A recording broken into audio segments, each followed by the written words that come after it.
Hello check hello, थोड़ा ध्यान दीजिएगा। हमारे पूजा समिति से अनुरोध है कि मटकी फोड़ने का काम चालू किया जाए। हटो हम फोड़ेंगे। अरे नहीं हम फोड़ेंगे। आज तू हटो हम फोड़ेंगे। अरे बाबू हम फोड़ेंगे। हाँ आया खुशी का समय बन जाओ न कन्हैया, आया खुशी का समय बन जाओ न कन्हैया, सुनो लटका गगरिया हम फोड़ेंगे।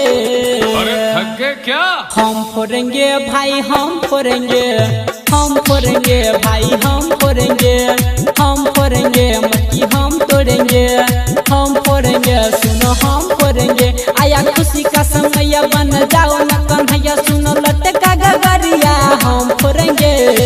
अरे थक गए क्या? हम फोड़ेंगे भाई हम फोड़ेंगे, हम फोड़ेंगे भाई हम फोड़ेंगे, हम फोड़ेंगे मटकी हम तोड़ेंगे, हम फोड़ेंगे सुनो हम फोड़ेंगे।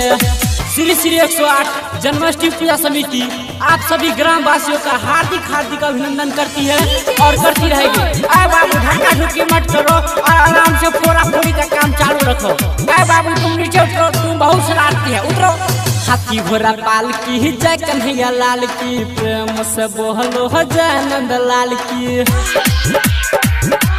हाथी घोड़ा पाल की जय कन्हैया लाल की, प्रेम से बोलो हो जय नंद लाल की। सबके होठ पे नाम कन्हैया, फिर से बोलो भाई मदन गोपाल की। आज झूम सहर सुन पूरा नगर, आज झूम सहर सुन पूरा नगर, भाई मस्ती भरा दिन हम तोड़ेंगे। अरे थक गए क्या? हम फोड़ेंगे भाई हम फोड़ेंगे, हम फोड़ेंगे भाई हम फोड़ेंगे, हम फोड़ेंगे मटकी हम तोड़ेंगे, हम फोड़ेंगे सुनो हम फोड़ेंगे। हेलो चेक हेलो, भैया थोड़ा आवाज दीजिए। और हाँ पूजा समिति से निवेदन है कि छोटे छोटे बच्चों को भीड़ में जाने से मना करें। थोड़ा सा सावला थोड़ा सा काला, सबके दिलों के है वो रखवाला। थोड़ा सा सावला थोड़ा है काला, सबके दिलों के है वो रखवाला। राधा के दिल में है बसने वाला, बड़ा नटखट है मुरली वाला।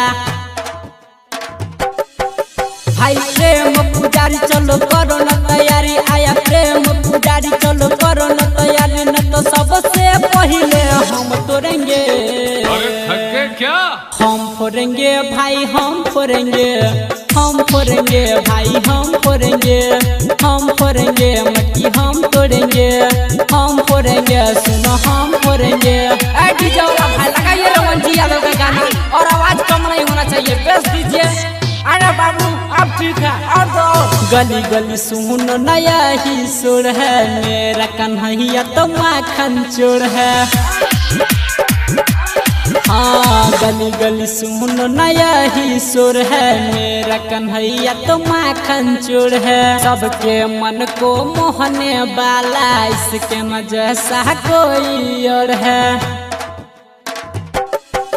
पार कर सबके नैया गावे रमन जी गवैया, पार कर सबके नैया गावे रमन जी गवैया, सुन ठाना है मन में हम तोड़ेंगे। अरे थक गए क्या?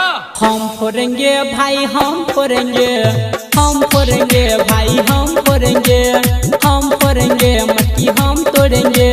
Planet recording studio, planet recording studio.